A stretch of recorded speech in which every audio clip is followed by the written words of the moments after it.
तेलंगाना में असेंबली इंतखाबात के लिए हलचल तेज हो गई है। न्यूज 18 उर्दू तेलंगाना असेंबली इंतखाबात पर खुसूसी प्रोग्राम पेश कर रहा है। इस वक्त हमारे साथी सैयद अहमद जीलानी हल्का असेंबली आदिलाबाद में मौजूद हैं, जहां वो मकामी सियासी लीडरों से बात कर रहे हैं। आपको सीधे लिए चलते हैं हल्का असेंबली आदिलाबाद। अभी डाले ना फोटो देखा जीलानी, क्या आप हमें सुन पा रहे हैं? शुक्रिया उल्फत। आज हम नाज़रीन बता दें कि बिल्कुल मैं सुन पा रहा हूं, आपको बिल्कुल सुन पा रहा हूं मैं। इस वक्त तेलंगाना के ज़िला आदिलाबाद में हम यहां पर हैं और सुबह से हमने कुछ खुसूसी प्रोग्राम भी किए हैं, जैसा कि हमारा खुसूसी पेशकश चल रही है। तो इस सिलसिले में हमने यहाँ से एक लाइव डिबेट रखा है। तेलंगाना से साजिदुद्दीन टीआरएस के नुमाइंदे और साजिद खान कांग्रेस के नुमाइंदे हमारे साथ हैं। आदिलाबाद की सियासत किस तरह से चल रही है, ये हल्का 2 बार से टीआरएस के हिस्से में आया है, तेलंगाना से पहले और तेलंगाना के बनने के बाद। कांग्रेस यहाँ पर नहीं थी, अब कांग्रेस का भी कुछ जोर यहाँ पर दिखाई दे रहा है। तो किस तरह की आवाम के सामने क्या मसाइल हैं और ये लीडर किस तरह से अप्रोच कर रहे हैं आवाम के सामने, आइए जानते हैं। तो साजिदुद्दीन साहब, टीआरएस लगातार यहाँ पर हैं, आपके लीडर, अब वो वैसे यहाँ मिनिस्टर भी हैं। तो इस बार लोग कुछ नाराजगी भी दिखाई दी, जहां हमने आज स्पेशल प्रोग्राम किया है। कुछ चीजें होनी है, क्या वजह है होनी है?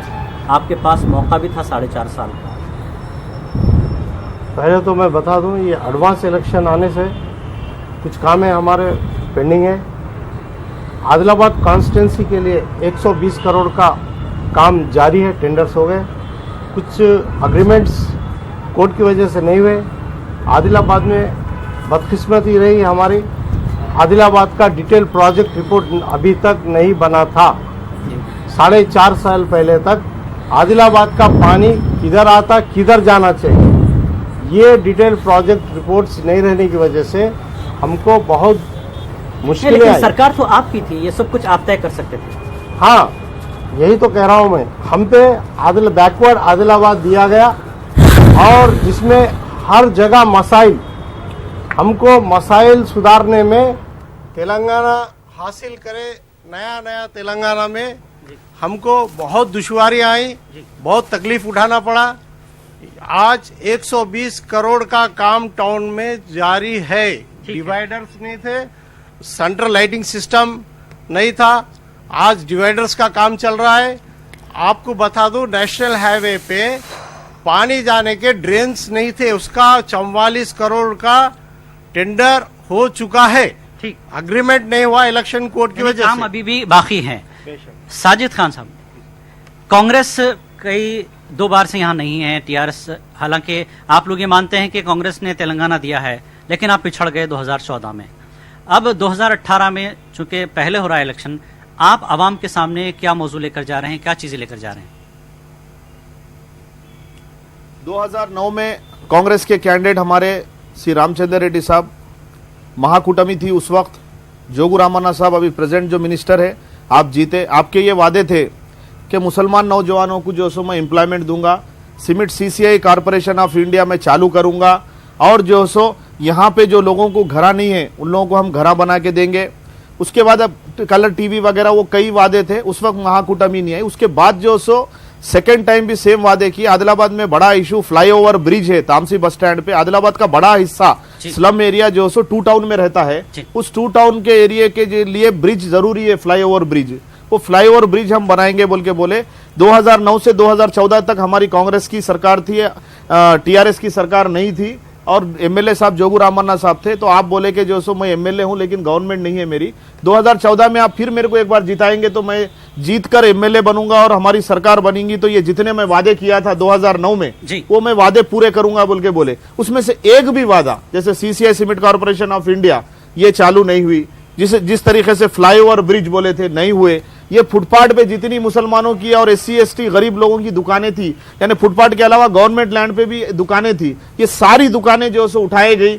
2009 से 14 तक आधे उठाए गए, 14 से 18.5 तक आधे उठाए गए, और ये बोला गया गवर्नमेंट जगह पे जो सो आपको 8x10 या 10x12 की एक दुकान 50,000 रुपए एडवांस लेके आपसे 2-2,500 रुपए एक मामूली किराया लेंगे बोल के बोले। उसका स्केच बनाए, सब किए। आज तक कोई वादा नहीं किए। मुसलमानों को लोन देते बोल के बोले। कोई वादा नहीं किए, ये आप पर इल्जाम है, कैसे सफाई देंगे जनता के सामने? फ्लाईओवर का जो है 77 करोड़ का एस्टिमेट बनाया गया, टेंडर्स हुए, अग्रीमेंट हुआ, लेकिन हमारी बदकिस्मती यह है कि सेंट्रल गवर्नमेंट के फाइनल इंजीनियर्स आके वो फ्लाईओवर है सो पंजाब चौक पे एक प्राइवेट लॉज को टकरा रहा, वो डिसमेंटल करना पड़ता बोले तो फिर हम लोग इधर स्पिनिंग मिल के तरफ, उसका एस्टिमेट हुआ 100 करोड़, जिसमें सेंट्रल गवर्नमेंट 22 करोड़ दे रही, हमारा स्टेट गवर्नमेंट 55 करोड़, जिसकी वजह से 100 करोड़ होने की वजह से फिर से टेक्निकल सैंक्शन, फिर से टेंडर्स प्रोसेस। ये मोदी जी बड़े बड़े बातें बोले, काम नहीं, अपनी बात आप नरेंद्र मोदी पे मत डालिए। आप जो कर सकते हैं स्टेट में वो तो कर सकते हैं ना। बिल्कुल, ये फ्लाईओवर जो है सेंट्रल का है, जिसमें हमारा शेयरिंग जो है 55 करोड़ था, वो सेंट्रल के हाथ में इंजीनियर्स गलत एस्टिमेट डालने की वजह से वो रुका हुआ है, वो भी सैंक्शन। ठीक है, मान लेता हूँ से ये बोलना चाहता हूँ, ठीक है, वो वहां से हुआ है। चीजें आपकी नहीं, रुकिए साजिद खान, आपकी तरफ से जो स्कीम्स यहाँ पर दी जा रही हैं, क्या वो पूरी आदिलाबाद में पहुंची है? लोग अगर पहुंच रहे हैं तो लोग नाराज क्यों हैं फिर यहाँ पर आपसे? नाराज कोई नहीं है, ये किसी की मनगढ़ंत कहानी हो सकती है। कोई भी अगर लीडर, पब्लिक खुश है, वोटर खुश है बोले तो ये लोग क्या करेंगे? नहीं, सड़कें ठीक है यहाँ की? यही तो बोल रहा हूँ, यही लोग की देन है जो हमको सड़कें, इतनी सड़क नहीं दी है, गड्ढे में सड़क दी है। ये लोग इतना लूट के खाए कि 4.5 साल में आपने कोई सड़क नहीं बनाई फिर? हाँ, मैं यही कह रहा हूँ ना, 4.5 साल हमको बैकवर्ड डिस्ट्रिक्ट दिया गया। ये स्पिनिंग मिल जो कह रहे हैं, सीसीआई जो कह रहे हैं, ये साजिद खान साहब, ये कांग्रेस पार्टी की देन है, उसे लॉकआउट किया गया। बेरोजगारी भी कांग्रेस की देन है। और ये जो है ना बेरोजगारी, कांग्रेस वाले तो माफी मांगना चाहिए मुसलमानों से। नेहरू जी जब थे हमारा मुसलमान 33% पे सरकारी नौकरी में था, आज 2% पे आया। कांग्रेस के नेहरू जी, उनकी बेटी इंदिरा गांधी, उनके दामाद राजीव गांधी की देन है आज। और राहुल जी हमसे पूछते हैं मुसलमानों के बारे में, अरे मुसलमानों के खातिर तो तुम हो, पुलिस एक्शन तो तुम्हारे जरिए हुआ।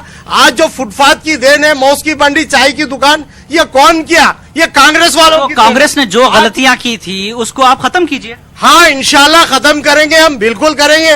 और हमको आने वाले दिनों में, ये 5 साल के बाद ये सवाल खत्म कर देंगे, क्योंकि इतनी सड़ा गला हुआ तेलंगाना स्टेट हमारे हाथ में दी है। इन्हों क्या देते, इनकी औकात क्या है? हम तो कांग्रेस ने 4% दिया था, उसके टक्कर में आपने कहा 12% देंगे 4 महीने में। कहां तक पहुंचे आप? फिर वही मोदी की तरफ लेके जाएंगे? नहीं साहब, ये खुली किताब है, पूरे इंटेलेक्चुअल्स को पता है। 12% आज के मोदी जी नाम से हमें नाम बदल दे रहे हमारे डिस्ट्रिक्ट का। ये लोग हमको क्या देते साहब? इनसे हमको कोई तवक्को नहीं, हमारा स्टेट से हम पास करके भेज दिए इंशाअल्लाह ताला।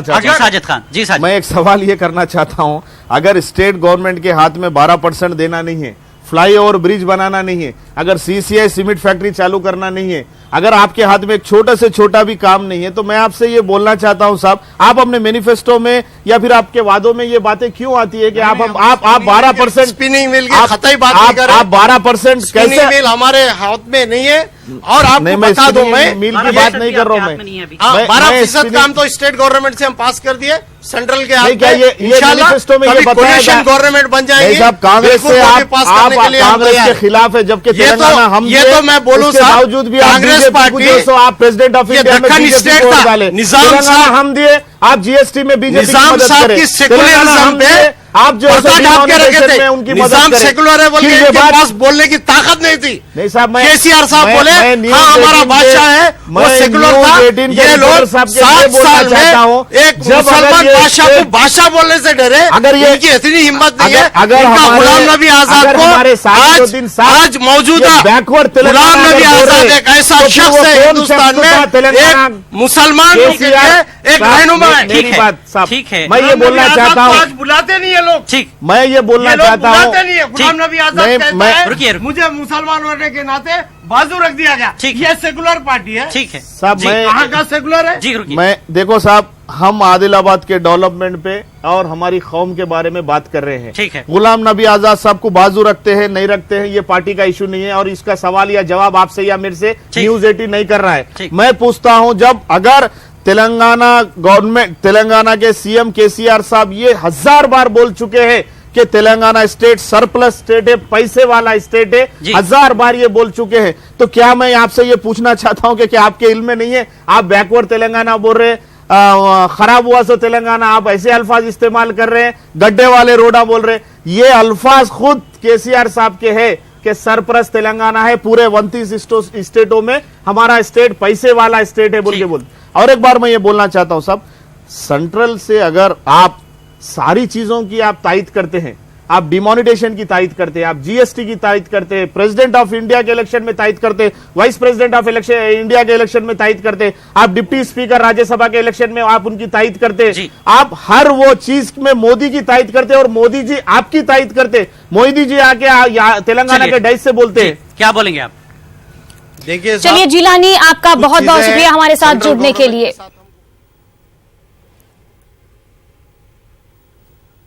आगे बढ़ेंगे, अब नजर डालेंगे खास बात आंध्रा पर। सबसे पहले हेडलाइंस। श्रीहरिकोटा से G-SAT 29 खला में रवाना, इसरो ने फिर एक कामयाबी का सेहरा अपने सर किया।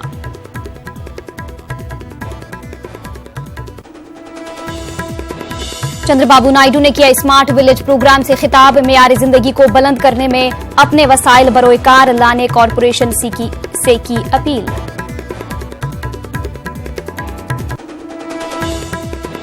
विशाखापट्टनम में कल से ट्रांसफॉर्मिंग एजुकेशन कॉन्फ्रेंस का होगा आगाज। 3 रोजा कॉन्फ्रेंस में कई ममालिक से सैकड़ों मंदुबीन की शिरकत मुतवक्के।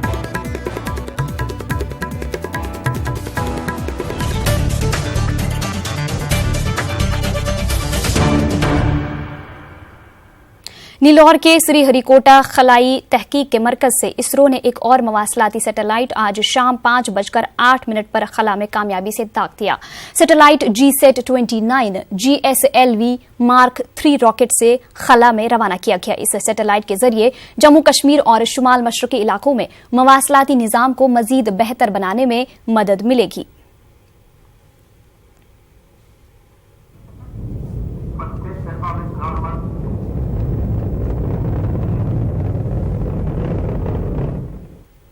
Smart village smart ward programme के तहत मुनाकिदा इजलास में वजीर आला चंद्रबाबू नायडू ने आज पब्लिक प्लेटफॉर्म पर सन्नतकारों के हमरा अपने ख्यालात का इजहार किया। उन्होंने कहा कि तमाम गांवों और वार्डों को स्मार्ट बनाने की जरूरत है। वजीर आला ने इस मौके पर बताया कि स्मार्ट विलेज प्रोजेक्ट के अब तक 2455 शराकतदार बने हैं और कॉरपोरेट सोशल रेस्पॉन्सिबिलिटी के तहत 730 करोड़ रुपए सरमाया लगाया गया है। वजीर आला ने कहा कि स्मार्ट विलेज प्रोग्राम में कॉरपोरेट्स का रोल ही काफी अहम है। रियासत में मेयार जिंदगी को बुलंद करने में अपने वसाइल बरोकार लाने की वजीर आला ने कॉरपोरेट से अपील की। तेलुगुदेशम सदर एन चंद्रबाबू नायडू ने अपनी पार्टी के कैडर्स को पार्टी रुकनियत साजी का निशाना दिसंबर के आखिर तक 1 करोड़ करने को कहा है। गुंटूर के उंडावल्ली में टेली कॉन्फ्रेंसिंग करते हुए चंद्रबाबू नायडू ने कहा कि फिलहाल हर दिन पूरी रियासत में 75,000 लोग टीडीपी में शामिल हो रहे हैं और अब रोजाना 1.5 लाख अफराद को पार्टी में शामिल करने की जरूरत है। चंद्रबाबू नायडू ने कहा कि एनडीए से दूरी के बाद तेलुगुदेशम पूरे मुल्क में एक रहनुमा पार्टी के तौर पर उभरी है। चंद्रबाबू नायडू ने कारकर्दगी का मुस्बत मुजाहरा करने वालों को ही टिकट देने की बात कही है। उन्होंने कहा कि वो अपनी पार्टी का हाल टीआरएस जैसा नहीं करना चाहते हैं। विशाखापट्टनम में कल वजीर आला चंद्रबाबू नायडू तालीम से मुतालिक एक बैनुल अक़वामी इजलास का इफ्तिताह करेंगे। तालीमी मेयारात में तब्दीलियों और तरक्की के उन्वान से UNESCO Mahatma Gandhi institute of education for peace and sustainable development Andhra Pradesh हुकूमत के इश्तराक से ये कॉन्फ्रेंस मुनाकिद कर रहा है। ट्रांसफॉर्मिंग एजुकेशन कॉन्फ्रेंस 3 दिन तक जारी रहेगी, जिसमें कई ममालिक से सैकड़ों मंदुबीन शिरकत कर रहे हैं। कुछ मंदुबीन विशाखापट्टनम पहुंच चुके हैं।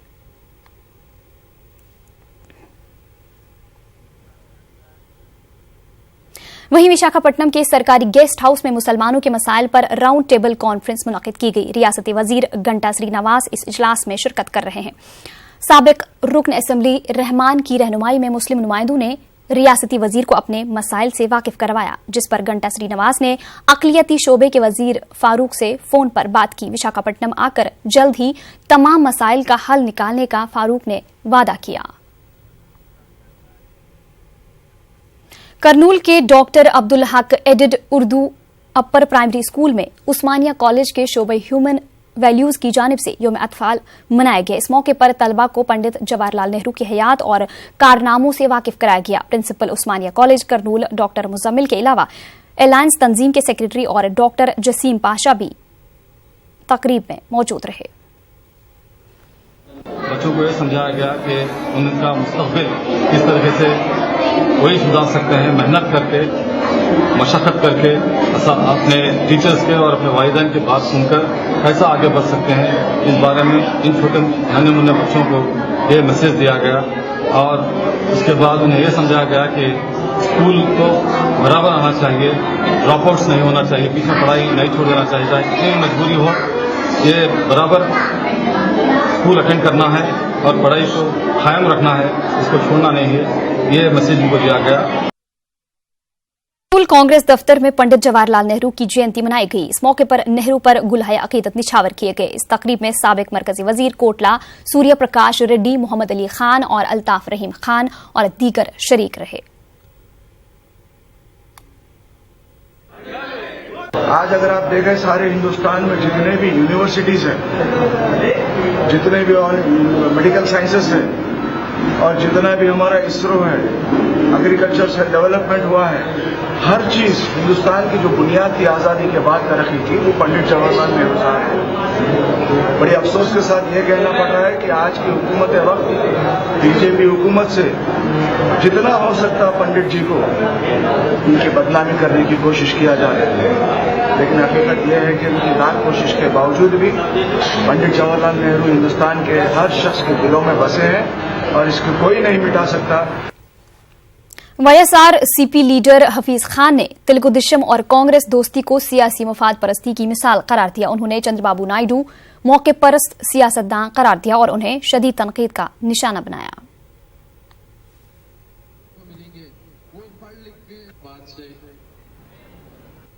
तो अब तक 5 वक्त बीजेपी गवर्नमेंट के जड़ों को मजबूत करने वाले का नाम चंद्रबाबू नायडू है। अगर 5 वक्त चंद्रबाबू नायडू लोगों को साथ नहीं देता तो क्या बीजेपी की गवर्नमेंट आज इतनी मजबूत होती? मैं पूछना चाह रहा हूं मेरे भाइयों से, क्या सही पूछ रहा हूं या गलत पूछ रहा हूं? भाई सही पूछ रहा हूं ना? क्या है कि 2002 के गोधरा के जब ड्रामा करे चंद्रबाबू नायडू साहब, मोदी को निकाल दो, गोधरा में मेरे भाइयों को जो है कत्लेआम हुआ है, जुल्म हुआ है, घरों से निकाल दिए हैं। फिर 2014 में ये वही बीजेपी के साथ इलेक्शन लड़ता। मैं जो है आज मोदी से लड़ता हूं। अरे तू मोदी से इसलिए लड़ना चाह रहा क्योंकि जो सेंट्रल से जो पैसा लाया पूरे का पूरा खा गया तू और तेरा बेटा मिलकर।